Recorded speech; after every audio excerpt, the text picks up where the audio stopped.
নমস্কার। চলুন সবাইকে আমার চ্যানেলে ওয়েলকাম। আজকে আমি একটি আমার ফেভারিট স্টক নিয়ে আলোচনা করব। যে স্টকটা মোটামুটি আমার পোর্টফোলিওতে 1.5 বছর থেকে আছে। প্রথমে স্টকটার নাম বলে দিই, কার ট্রেড টেকনোলজি বা কার ট্রেড টেক। এই স্টকটা আমার অন্যতম ফেভারিট স্টক এবং এই স্টকটা মোটামুটি আমার পোর্টফোলিওতে 1.5 বছর থেকে আছে। প্রথমে এই কোম্পানির বিজনেস মডেল নিয়ে বলে দিচ্ছি। এটা একদম ইউনিক বিজনেস মডেল। কার ট্রেড হচ্ছে একটা, আপনি বলতে পারেন, অটো প্ল্যাটফর্ম, মানে অটোমোবাইল প্ল্যাটফর্ম বলতে পারেন, অনলাইন অটোমোবাইল প্ল্যাটফর্ম। এর মধ্যে অনেকগুলো চ্যানেল রয়েছে, একটা কার বলে, একটা হচ্ছে বাইক বলে। এদের বিজনেস মডেল এদের যে প্ল্যাটফর্ম বেস বিজনেস, পুরো একটা অ্যাপ, মানে অনলাইন প্ল্যাটফর্ম। এখানে কি হয়, এখানে কনজিউমার বায়ার্স দুজন করে একসাথে করে, মানে এই অ্যাপের মাধ্যমে ইউজড কার বা নতুন কার, ইউজড বাইক, মোটর সাইকেল, নতুন বাইক, মোটর সাইকেল আপনি বেচতে পারেন এবং আপনি কিনতেও পারেন। পুরো যে কার ট্রেড, এটা একটা পুরো অ্যাপ বেসড বিজনেস, মানে অনলাইন প্ল্যাটফর্ম বলতে পারেন, মাল্টি চ্যানেল অনলাইন প্ল্যাটফর্ম। এখানে কি হচ্ছে, এখানে কার বাইকের অকশন হচ্ছে। অকশন বলতে এখানে নতুন বাইক, পুরানো বাইক, নতুন কার, ইউজ করা কার, যেগুলো পুরানো কার, বাইং আর সেলিং হচ্ছে এই প্ল্যাটফর্মের মধ্যে। আর কি হচ্ছে, যত ম্যানুফ্যাকচারিং কোম্পানি আছে, ওইএম কোম্পানি যেগুলো আছে, যেমন করেন Mahindra and Mahindra, tata motors, এই ধরনের যত কোম্পানি আছে আর কি, বা বাইকের যত, হিরো মোটোকর্প, এরা কি করছে, এখানে যখনই কোনো নতুন প্রোডাক্ট লঞ্চ করছে তখন কার ট্রেডে এসে অ্যাডভার্টাইজ করছে, প্রচার করছে আর কি। তো বুঝে গেলো কার ট্রেড কিভাবে ইনকাম করে। এক হচ্ছে কার ট্রেডের প্ল্যাটফর্মে যারা এই প্ল্যাটফর্মটা ইউজ করছে, প্রচুর কনজিউমার এই প্ল্যাটফর্মটা ইউজ করছে, তাদের থেকে ডিজিটাল ফিস পাচ্ছে, ডিজিটাল ইনকাম হচ্ছে। প্লাস কি, এই যত ডিলার, যারা এখানে যত ডিলার ডিস্ট্রিবিউটার যারা এই প্ল্যাটফর্মে মাল বিক্রি করছে, তাদের থেকে এরা কি করে, এরা একটা অ্যানুয়াল সাবস্ক্রিপশন ফিস নিচ্ছে। এই প্ল্যাটফর্মটা ইউজ করার জন্য একটা অ্যানুয়াল সাবস্ক্রিপশন ফিস নিচ্ছে। আর একটা কি ইনকাম হচ্ছে, এই বড় বড় কোম্পানিগুলো, ওইএম যারা manufacturing company, tata motors, hero MotoCorp, Mahindra and Mahindra, Maruti, এরা যখন কোনো নতুন প্রোডাক্ট লঞ্চ করছে, তারা এখানে এসে লঞ্চ করছে, অ্যাডভার্টাইজ করছে। এতে কি হচ্ছে, এদের এখান থেকে একটা কমিশন পাচ্ছে, অ্যাডভার্টাইজিং ফিস পাচ্ছে। এই হচ্ছে কার ট্রেডের বিজনেস মডেল। আর প্রশ্ন হচ্ছে, এইসব কোম্পানিগুলো কার ট্রেডে কেন আসছে প্রচার করতে, আপনি এই কোশ্চেনটা করতেই পারেন। দেখুন, আগে কি হতো, আগে এসব বাইকের কোম্পানি বা কোনো 4 হুইলার্সের কোম্পানি, কারের কোম্পানি আছে, ম্যানুফ্যাকচারিং কোম্পানি, এরা কি করতো, আগে হোর্ডিং লাগাতো, বড় বড় হোর্ডিং, ফিজিক্যাল অ্যাডভার্টাইজ করতো। এতে কি হয় বলুন, এতে কিন্তু মানে প্রচুর লোকের কাছে পৌঁছাতে গেলে প্রচুর টাইম লেগে যায়। একটা হোর্ডিং লাগানো, হয়তো বৃষ্টিতে উড়ে চলে গেল, এটা কত লোক দেখতে পারবে, মানে আইবল বেশি পাওয়া যায় না। পাবলিকের কাছে পৌঁছাতে, মানে কনজিউমার কাছে পৌঁছাতে টাইম লেগে যায় প্রচুর। কিন্তু আপনি যদি ডিজিটালি অ্যাড করেন, ডিজিটালি প্রচার করেন, তাহলে কিন্তু খুব অল্প সময়ের মধ্যে প্রচুর আইবল পাওয়া যায়, মানে প্রচুর লোকের কাছে পৌঁছানো যায়। প্লাস কষ্ট কম, ফিজিক্যাল অ্যাডভার্টাইজমেন্টে কিন্তু কস্টিং বেশি পড়ে, টাইম বেশি লাগে এবং কম লোকের কাছে পৌঁছানো যায়। আপনি যদি অনলাইন প্ল্যাটফর্মে অ্যাড করেন, এখানে কি হচ্ছে, কস্টিং কম পড়ছে এবং কম সময়ের মধ্যে বেশি সংখ্যক আপনি কনজিউমারের কাছে পৌঁছাতে পারবেন। এই জন্য আমাদের সমস্ত অটোমোবাইল কোম্পানিগুলো কিন্তু এই কার ট্রেডের মতো কোম্পানিতে এসে প্রচার করছে। এবার কার ট্রেডে কেন আসছে, কার ট্রেডে দেখুন, কার ট্রেডের বেশিগুলো দুটো ডিভিশন আছে, দুটো প্ল্যাটফর্ম, একটা কার বলে, একটা বাইক বলে।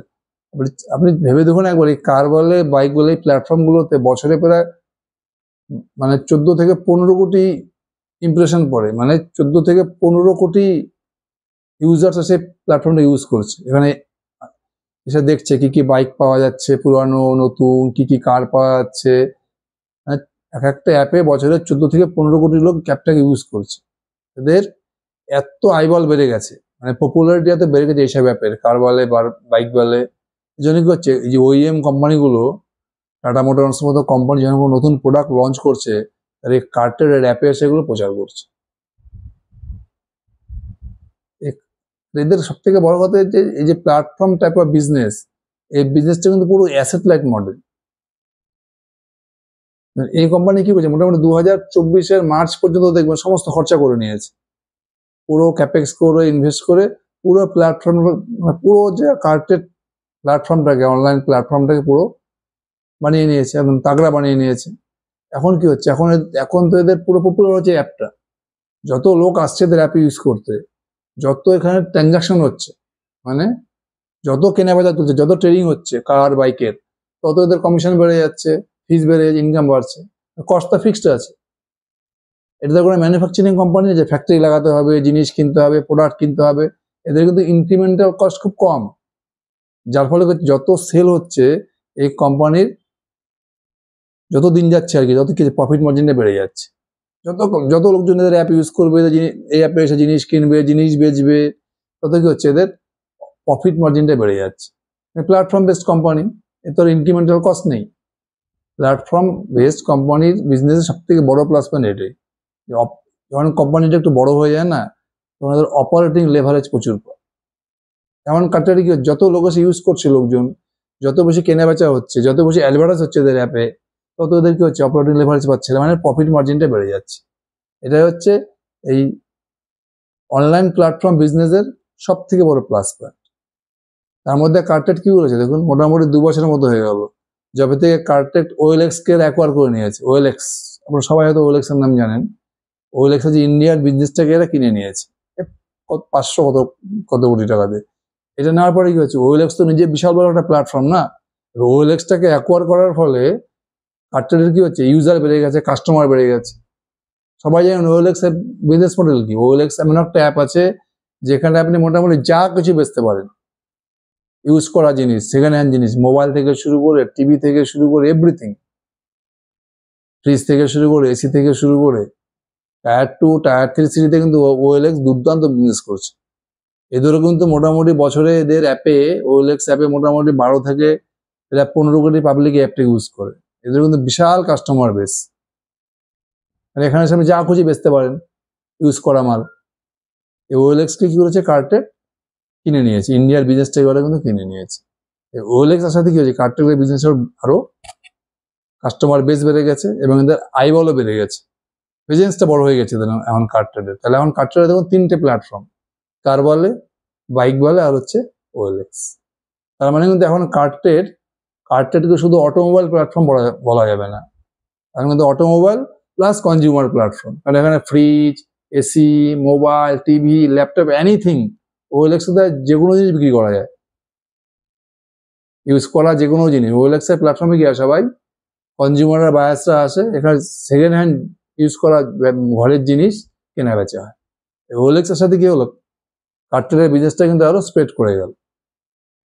আর এই বিজনেসটা দেখুন, কার্টেড মোটামুটি আমি লাস্ট 5 থেকে 6টি কোয়ার্টার দেখেন, মোটামুটি 2024 মার্চের পর থেকে দেখেন, প্রতিটা কোয়ার্টারে এরা কিন্তু 25%, 28%, 30% এই রেঞ্জে সেলস গ্রোথ করে যাচ্ছে। কিন্তু সব থেকে মানে মজার কথা হচ্ছে, এই যে এই রেঞ্জে গ্রোথ করে যাচ্ছে, 24, 25, 27% সেলস গ্রোথ করে যাচ্ছে, কিন্তু এদের অপারেটিং প্রফিট দেখুন দিনকে দিন বেড়েই যাচ্ছে। সেলস গ্রোথ করছে 25%, 26%, 27% করে, কিন্তু প্রফিট গ্রোথ করছে প্রায় 90%, 100%, 110% করে। মানে ব্যাপক অপারেটিং লেভারেজ পাচ্ছে। কেন পাচ্ছে, আমি যাকে বলে অনলাইন বিজনেস। এটা এখন তো একবার প্ল্যাটফর্ম সেট হয়ে গেলে যতই কাস্টমার আসুক আপনার তো খরচা বাড়বে না, পুরোটাই প্রফিট। যা ফিস পাচ্ছে, যা কমিশন পাচ্ছে, যা ট্রানজাকশন ফিস পাচ্ছে, এদের পুরোটাই এখন প্রফিট। এই জন্য ধাই করে এদের প্রফিট করতে বেড়ে যাচ্ছে। 25%, 26% সেল গ্রোথ হচ্ছে, কিন্তু প্রফিট গ্রোথ হচ্ছে মোর দ্যান 100%। এর জন্য এবার কার্টেডের বিজনেসটাকে এত ভালো লাগে। এবার আপনি যদি এদের Q1 এর রেজাল্ট দেখেন, এবছর Q1 এরা কি করেছিল, 27% সেলস গ্রোথ করেছিল। Q1 এর সেলস গ্রোথ ছিল 27%, আর প্রফিট গ্রোথ কত করেছে, মোর দ্যান 100%। Q2 তো সেম, লেটেস্ট কোয়ার্টারও সেম, সেলস গ্রোথ করছে অনলি 25%। এখানে প্রফিট গ্রোথ দেখুন মোর দ্যান 100%। দুটো কোয়ার্টারে, Q1, Q2 দুটোতেই Q1 এর sales growth 27%, profit growth more than 100%। Q2 তেও তাই, সেলস গ্রোথ 20% আর প্রফিট গ্রোথ হচ্ছে মোর দ্যান 100%। মানে আপনি এক কথা তাহলে এই মুহূর্তে কার্টেডকে আমরা কি বলতে পারি, multi channel online market place, একদম multi channel online market place. এদের এদের ইনকামটা কি করে হচ্ছে? এক নম্বর হচ্ছে ট্রানজাকশন, যত ট্রানজাকশন হবে মানে এদের অ্যাপে কেনা বেচা হবে, একটা কমিশন পাচ্ছে। দুই নম্বর যত ডিলার, যে বাইকের ডিলার, কারের ডিলার, যত ডিলাররা এই প্ল্যাটফর্মে এসে নিজেদের এনরোল করছে, এরা কি করছে? এটা কার্ডটাকে একটা অ্যানুয়াল ফিস দিচ্ছে, সাবস্ক্রিপশন ফিস, এই অ্যাপটাকে ইউজ করার জন্য, এই একটা ইনকাম হচ্ছে। আর 3 নম্বর হচ্ছে যে বড় বড় কোম্পানিগুলো, OEM company, tata motors, hero MotoCorp বা মারুতি, এই যেসব কোম্পানিগুলো কি হয়, যখন মানে প্রোডাক্ট লঞ্চ করে, নিউ প্রোডাক্ট, নিউ গাড়ি যখন লঞ্চ করবে এরা কার্ড ট্রেডে এসে, তখন কার্ড ট্রেডকে কি দিবে? একটা অ্যাডভার্টাইজিং ফিস দিচ্ছে। এটা হচ্ছে কার্ড ট্রেডের ইনকাম। অ্যাডভার্টাইজিং ফিস, ট্রানজাকশন কমিশন, আর হচ্ছে ডিজিটাল সার্ভিস। তার মানে এদের মেন কাজটা হচ্ছে কি বলছে, এরা কানেক্ট করছে, পুরো কানেক্ট করছে কনজিউমার্স, ডিলার্স, আর হচ্ছে ওইএম কোম্পানি মানে ম্যানুফ্যাকচারিং কোম্পানি। এরা তিনজনকে কানেক্ট করছে। কনজিউমার যারা নতুন বা পুরোনো কার বা বাইক কিনতে এসছে, ডিলার্স যারা নতুন বা পুরোনো বাইক এবং কার বিক্রি করতে এসছে, আর ওইএম কোম্পানি ম্যানুফ্যাকচারিং কোম্পানি যারা নতুন নতুন প্রোডাক্ট কার ট্রেডে এসে লঞ্চ করছে। তিনজনের মধ্যে এরা কি করছে? একটা কানেকশন করছে। এদের সব থেকে বড় সুবিধা, যখন কার ট্রেডে কোনো কাস্টমার আসে, সে তার সাথে একটা বাইক কিনতে এসছে, পুরোনো বাইক, ওরা কি করে? অ্যাপের মধ্যে সেই বাইকের পুরো ডিটেলস ইনফরমেশন কাস্টমারকে দিয়ে দিচ্ছে।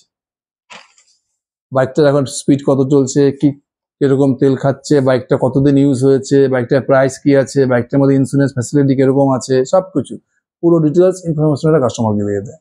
এত সুন্দর অ্যাপ কার ট্রেড। এবার কার ট্রেডে ডিলটা দেখেন, পুরো 2025-এ কার ট্রেডের সেল ছিল মোটামুটি 650 কোটি টাকার মতো, 640 কোটি সামথিং হবে। আর 2025-এ টোটাল প্রফিট ছিল হচ্ছে 145 কোটি টাকা, 145 crore, আর সেল ছিল মোটামুটি 640 কোটি টাকা, 22 থেকে 23% এদের প্রফিট মার্জিন। এবার 2026-এর Q1 দেখেন, Q1 টোটাল সেলগুলো হচ্ছে 173 crore, আর প্রফিট করেছে কত? 47 crore, মানে 23% প্রফিট মার্জিন। আর Q2 তো টোটাল সেল করেছে কত? 193 কোটি টাকা, আর নেট প্রফিট করেছে 64 crore, মানে 31% প্রফিট মার্জিন। আমি দেখছি প্রফিট মার্জিন বেড়ে যাচ্ছে। এবার Q1 Q2 মিলিয়ে এদের টোটাল সেল কত হয়েছে? মোটামুটি 360 থেকে 65 কোটি টাকা, আর টোটাল প্রফিট গিয়ে দাঁড়িয়েছে 110 কোটি টাকা নেট প্রফিট। কার ট্রেডের Q1 Q2 মিলিয়ে টোটাল প্রফিট দাঁড়িয়েছে 110 কোটি টাকা।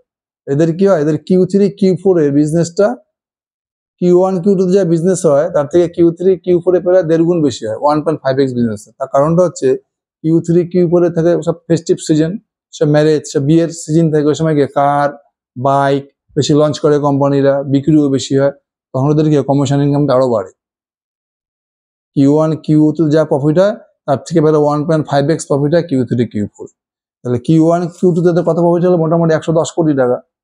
তাহলে আপনি ধরে নিতে পারেন যে Q3 Q4 মিলে মোটামুটি 150 কোটি টাকা মতো প্রফিট করবে এরা। তাহলে পুরো ফিনান্সিয়াল ইয়ার FY26-এ কার ট্রেডের প্রফিট গিয়ে দাঁড়াচ্ছে, আমি অ্যাজুম করছি মোটামুটি অ্যাপ্রক্সিমেট 250 থেকে 260 crore। এটা হচ্ছে কার ট্রেডের FY26-এর প্রফিট। আর এই মুহূর্তে কার ট্রেডের মার্কেট ক্যাপ কত? মোটামুটি 15,000 কোটি টাকা। তাহলে ফরওয়ার্ডিং পি কত দাঁড়াচ্ছে? 15,000 ডিভাইডেড বাই 260 crore। ওই দেখুন মোটামুটি কার ট্রেডের এখন গিয়ে দাঁড়াচ্ছে 55 থেকে 60, এই রেঞ্জের পিতে পাচ্ছেন আমি। কার ট্রেডের ডিলটা গিয়ে দাঁড়াচ্ছে 55 থেকে 60 পিতে পাচ্ছেন আপনি, মোটামুটি 100% গ্রোথ ইঞ্জিন। সেলস গ্রোথ করছে 25 থেকে 30% রেঞ্জে, আর প্রফিট গ্রোথ করছে 100%। কেন? মানে অ্যাসেট লাইট মডেল। এই তো মানে খরচা তো ফিক্সড, খরচা তো প্রতি কোয়ার্টারে বাড়বে না, প্ল্যাটফর্ম বেস বিজনেস। এখন শুধু যত কাস্টমার আসবে তত ওদের প্রফিট বাড়তে থাকবে। তার মানে আপনি 50 থেকে 60 পিতে, 55 থেকে 60 পিতে ধরলাম, মোটামুটি 100% প্রফিট গ্রোথ পাচ্ছে। আমি ধরুন এর থেকে কমে যায় প্রফিটটা, 70% প্রফিট গ্রোথ দিতে হয়, 55 থেকে 60 পিতে 70% প্রফিট গ্রোথ পাচ্ছে। মানে পেগ রেশিও একই রকম। দেখে মনে হচ্ছে কোম্পানিটা হাই পি, কিন্তু অ্যাকচুয়ালি গ্রোথও হাই। সবসময় মনে রাখবেন 70% 80% গ্রোথ ইঞ্জিন আপনি কোনোদিনও 20, 25, 30 পিতে পাবেন না। সবসময় আপনাকে 50, 60 পিতে নিতে হবে। এইসব কোম্পানি হাই পিতে পয়সা বানাবে, কারণ এদের হাই পিতে পি আরো হাই হবে, মানে গ্রোথ দুর্দান্ত, অপারেটিং লেভারেজ দুর্দান্ত, এসব কোম্পানিতে আপনি কোনো সময় লো পিতে পাবেন না। লো পিতে সবসময় সেসব স্টকগুলো যাবেন যাদের মধ্যে কোনো গ্রোথ নেই, সেখান থেকে কোনো কিন্তু পয়সা ইনকাম আপনি করতে পারবেন। সেই কোম্পানিটাকে ভালো করে দেখুন, কার্টের, এটা কিন্তু দুর্দান্ত কোম্পানি, বিজনেস মডেল অসাধারণ। তো একটা জিনিস বলে নেই, কার্টের বিজনেস কিন্তু কখন ভালো হয় বলেন তো, যখন অটোমোবাইল সেক্টরের ডিমান্ড কম থাকবে। কারণ কি, যখন অটোমোবাইল সেক্টরের ডিমান্ড কম থাকবে তখনই তো অটোমোবাইলের ডিলাররা বা অটোমোবাইল কোম্পানিগুলোকে বেশি করে প্রচার করবে। যখন ওদের মাল পড়ে থাকবে ইনভেন্টরিতে, তখন তো কার্টেলে যাবে, এরা বেশি করে যাবে। যখন অটোমোবাইল কোম্পানিগুলোর টোটাল পুরো অটোমোবাইল গ্রুপের যখন ডিমান্ড কমে যাবে, সেলস গ্রোথ কমে যাবে, তখন ওদের কার্টের বিজনেস আরো বাড়বে। আর যখন অটোমোবাইল সেক্টরের দেখেন ডিমান্ড পুরো হাই হয়ে যাবে, তখন কিন্তু এদের বিজনেস সেক্টর ফ্ল্যাট হয়ে যাবে। কার্টেড কোম্পানিকে ভালো করে ট্র্যাক করুন। কার্টেডের মধ্যে কিন্তু এখনো হিউজ স্কোপ আছে, মাত্র 14-15 হাজার কোটি টাকার কোম্পানি, এর মধ্যে কিন্তু এখনো অনেক স্কোপ আছে, মানে দুর্দান্ত একটা গ্রোথ ইঞ্জিন। ভালো করে স্টাডি করুন, দেখুন। Thank you.